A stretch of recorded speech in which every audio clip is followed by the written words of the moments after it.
and a very, very warm welcome to the 36th International DOK.fest Munich, this year as our online edition DOK.fest at Home 2021 from the Silbersaal here at the Deutsches Theater, one of our usual locations.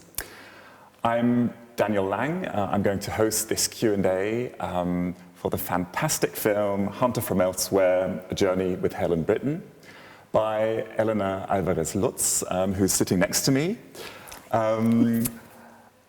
It's a world premiere and it's going to be presented in our section Münchner Premieren. So again, a very warm welcome to Elena. Thank you very much. And also our protagonist, Helen Britton, is with us. So hello, Helen. Hi. How did you two guys meet? How did you come across each other? You have to see the film to find out. No, I don't know if you remember. I remember very well, and I tell it in the film. I was in a jury. I had a love affair with a silversmith long time ago, so I got to know all these people who were studying in the Academy of Fine Arts in Munich. I got to know Hermann Jünger, one of her daughters is my best friend, so I was in this thing which for me was a complete unknown world. I was never aware of that, like jewelry could be like something to do with art, with wearable art and things like that. So one day they asked me to be in a jury, and the jury was Film und Schmuck, film and jewelry. So the class was supposed to, we went to the Tertina film, we watched the film together, and then they had 48 hours to interpret the film as wearable art, as jewelry. And there I saw a piece by Helen, and it flashed me completely. And from then on, I had this kind of connection. We lost each other for years, we found each other again, and every time we met, it was something like special. Mm-hmm. And for me, it was somebody I really connected with from the thing, from not being from Germany, but to have a look from outside to things happening here. Mm-hmm. And I don't know if you remember. Oh, I do. I remember very well, Ellen. I remember it very well, and I remember your support and encouragement. I was very new to Munich and trying to kind of orientate myself in this strange world here, this very foreign world. And I remember very well because you were very encouraging and interested, and there was a fascination, I think, from both sides. And how was this idea for the film born? How did this collaboration where was the seed for this collaboration to make a film about Helen and her thought processes, basically? It was in 2006, 2007. You were in Erfurt. You were Erfurter Stadtgoldschmiedin, and I've never realized this thing exists. I knew the literary Stadtschreiber. No, you got a grant for some months to sit there, but I never heard about that. Also, jewelers could get this. And Helen had an exhibition afterwards, and it was called Tier aus der Ferne. And there was this blue bird made of glass in a silver and with diamond in a kind of nest. And it was really the collision between diamonds, which is the hardest, and glass, blown glass, which is the most fragile. And then there was the combination to the text she wrote. And it was text and the object together that connected me directly to my childhood, which I spent in southern Spain, also on the beach, and this was this relation to Germany and the German woods, right? Der deutsche Wald, and I remember as a child growing up in Spain in the sun on Christmas, and so der deutsche Wald and all these Grimm's Märchen and all this stuff, so it was like something very, very far away, which was connected to my culture because my mother was German, but was something very, very random for me. And I found this feeling in Helen's work and in Helen's way to express and in the text she wrote, and I was like, gee, I want to make a film about her because there I can accompanying her as an artist in her way to deal with materials and with stuff, I can open a universe of seeing things and perceiving things, and that was my interest in making a film. Okay. And as a filmmaker, were you like, was it clear from the beginning, okay, like the structure, for example, of the film, I will follow her for a long period of time, or was it something that happened during filming? I knew it would take time. I knew what kind of film I wanted to make. There was no structure at all, and I knew it would be collecting and collecting and collecting.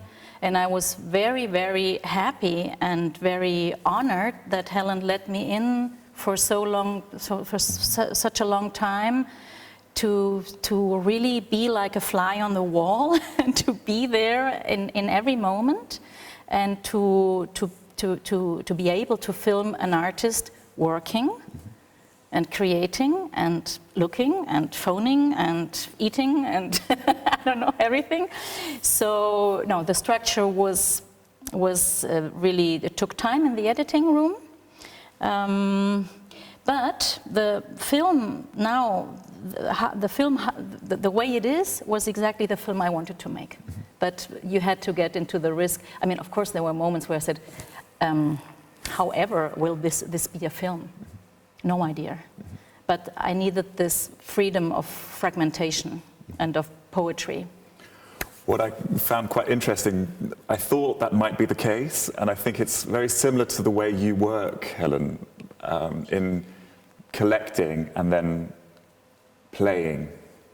Yeah, definitely. I think it's a very interesting film because it was never my idea to have a film made about me. And I remember Elena started years before asking me if she could make a film. And I couldn't imagine that I would be able to, I just couldn't imagine it would also be interesting for her. I kept saying, oh, I don't think so. It took Elena she kind of massaged me into agreeing at some point to do it. Also because she was so convinced, she really wanted to do this. And I think what's very important about this film is it really is Elena's film and her perspective. And I am very much, in a way, the octopus, to use a contemporary metaphor.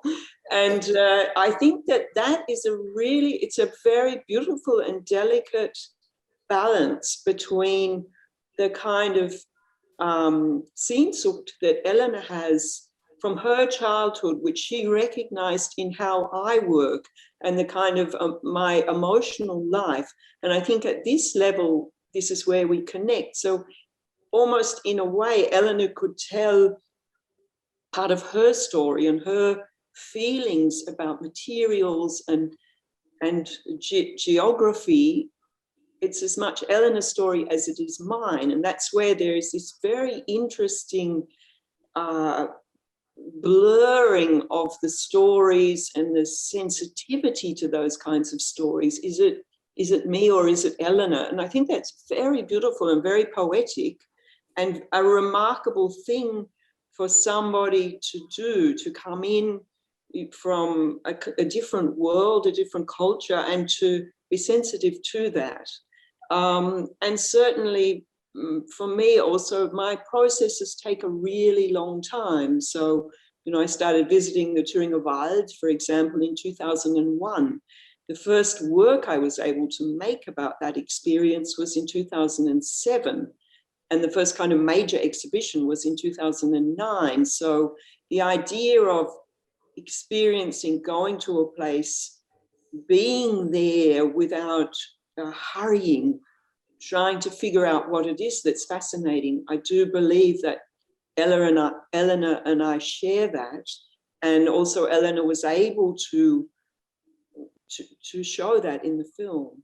So it is really a very, very special experience for me to see also what Elena has done, because I also gave her complete freedom. I didn't in any way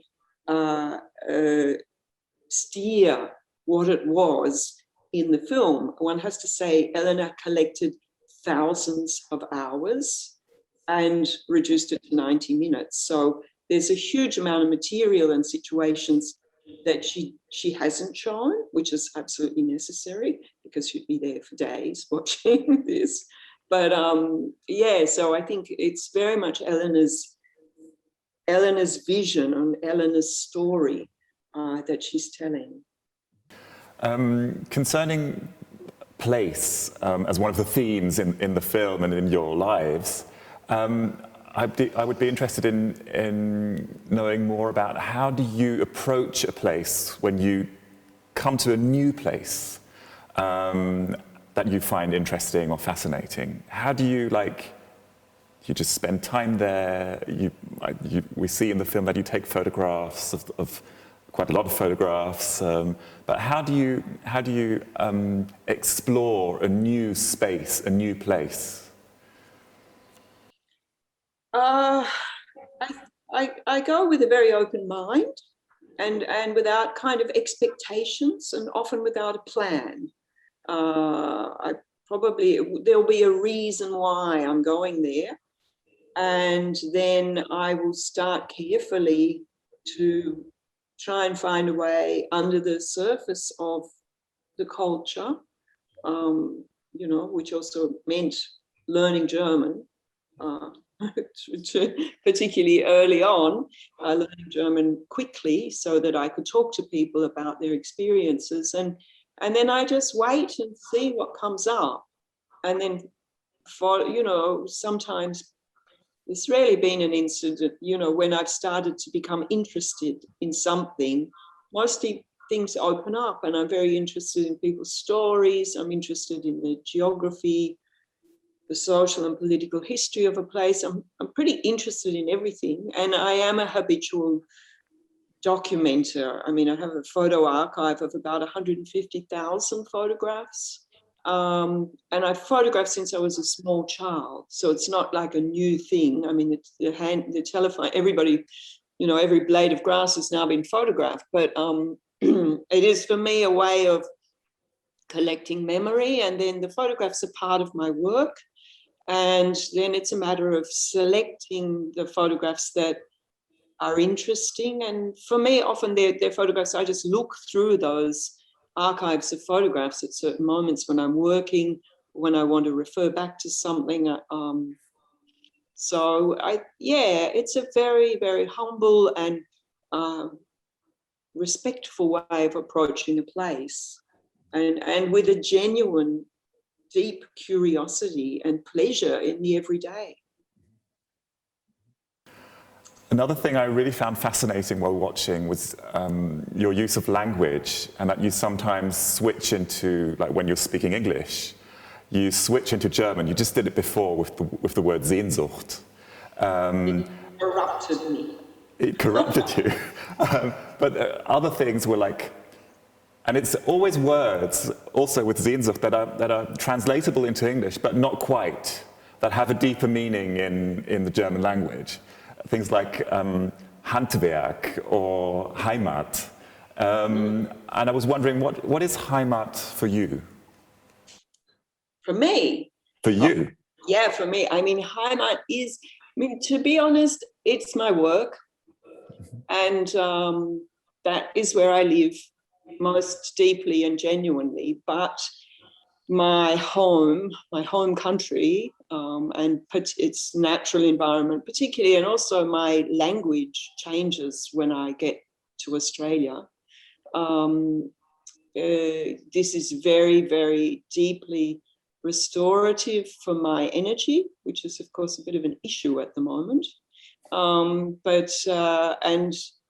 it is where I feel deeply connected to the landscape and to the natural environment in a way that I never feel anywhere else. So it is an anchor, but I do like to sail off into the world, into foreign waters and strange situations. But what about Elena? What would your what is your notion of Heimat? I also think to be moving. Actually, it's moving in space. And I think southern Spain. That's where I get I need to go back there to get my energy. I like it here. It was a great pleasure to be able to study here and to be here, to live here. I love it, and the energy I get from there, and the rootedness in a kind of poetry and light and landscape. So it's also, I think it's my work also. I was so rooted while we were editing the film, while we were doing the sound mixing, that I really felt completely at home in this moment. And was there anything that you learned from Helen as a kindred spirit? Absolutely, absolutely. The reassurance of going on step by step, of taking time, of this energy which goes from an artist who is fragile on one side, but very, very, very strong, knowing what she wants on the other side, and having this confidence something will come out, it'll just take time. And that was also sometimes when I was like, ooh, I don't know what kind of film, or if there will ever be a film. That was also a kind of issue. And she said, well, just take your time, things take time. And I said, yeah, sure. So that was very, very reassuring, encouraging for me. And the rest was keeping on track. Yeah. Being stubborn as well. You need to be stubborn. And I really want to say this film had a very, very good, in Spain you would say, una buena estrella. It was sailing under a good star or good winds. I had marvelous people helping, contributing to the film. I really have to say, without my film editor, without Nina Ergang and her extreme patience and her extreme talent to filter out little scenes, little things of going for this fragmentary telling this story, which was poetic and open. No, I didn't want. There is no narrative. There is no. Oh, Helen Britton has this exhibition coming out. Will she be able to do it or not? Because that was things people were telling me when I was trying to get funding for the film. Everybody said, "Well, but where's the crisis? Has she got a? Is there an illness? Is there something? Where is the moment? This point of no return, where you either you get it or you won't get it. Will there be this drama?" And I said, well, actually, no. It's about something about it's about something that everybody can connect with. It's their own life, their own perception of memory, their own relationship to material, their own childhood. It's something, it is about an artist, and it is about Helen Britton and her work, but it also goes beyond to everybody who could. For example, I know that a friend of mine, she saw it, her mother died when she was very small. After seeing the film, the next day she was wearing a bracelet from her mother. And she said, now I have another relationship to all these bracelets and jewelry I have from my mother, which have been stuck in a case for 25 years. And now I took one up and now I feel her. And for me, that was like, oh. And that's what I learned, The film really resonated with me and my childhood. Yeah, I've said before. He grew up in Australia. I grew up in Australia, and when you were walking along the beach and collecting the shells in the film, I was like, oh my God, those are my shells. You know, that's how I spent my childhood in the rock pools in Adelaide. So. It was something, yeah, and then the music that you used, which was sort of the band I grew up with here in Germany when I moved here as a teenager. It was, it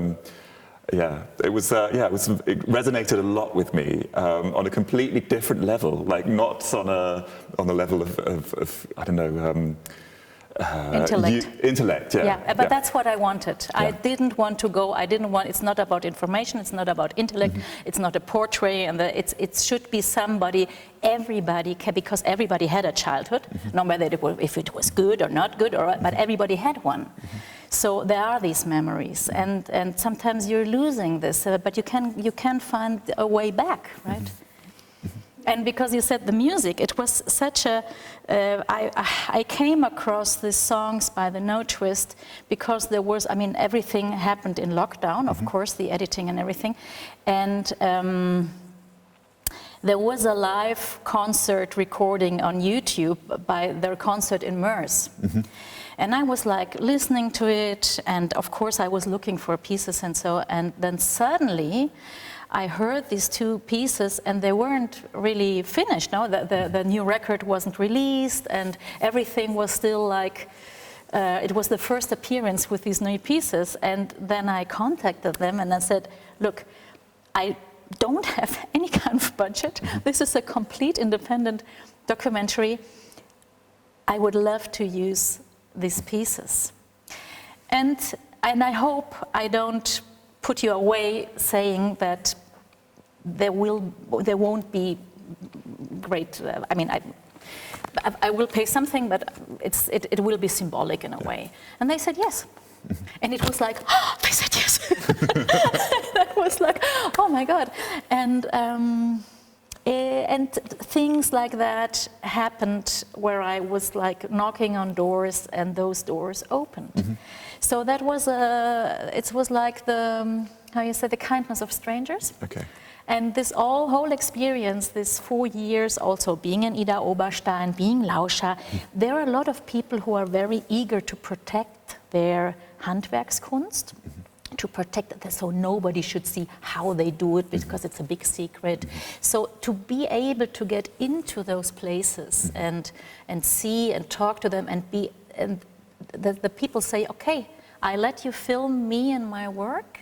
I open myself. This is intimate. This is an intimate, very intimate process of getting so close to people, and the doors opened. So I was like, wow, this was great. Helen, coming back to the film, do you feel, I don't know, do you see yourself in the film? Is it a representation of you and your work where you can say, yeah, cool, or yes, I'm happy with this, or yes, it does show a part of me, and it's sort of, I'm happy with it? Yeah, absolutely. I'm so honoured and so just amazed that Elena persisted and saw in me something I didn't recognize or didn't. You know, it's so close. What I think is really interesting, though, and Elena already spoke about that just now, is that it isn't a film. It isn't like, look at this amazing artist and how successful and this big exhibition, which I had a great fear of, because that would be the classic kind of portrait documentary film about moving to a big something or other, crisis, climax, success story, whatever. And I thought this would be just, I would feel very uncomfortable with that. So that it has become something that I can also distance myself from.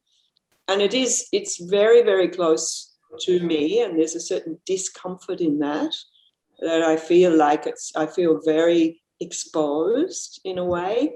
But on the other hand side, I feel that I do feel that it offers a possible kind of eccentric life story that maybe encourages also other people to pursue their work in their very own way without conforming, without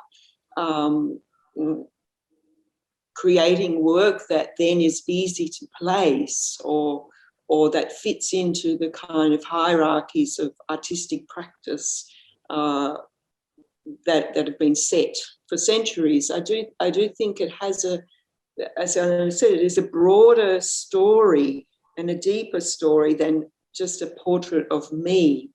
I think it's a kind of example of the possibility of making your way through the world in a way that's very human and very respectful and very caring of our planet and of people on the planet.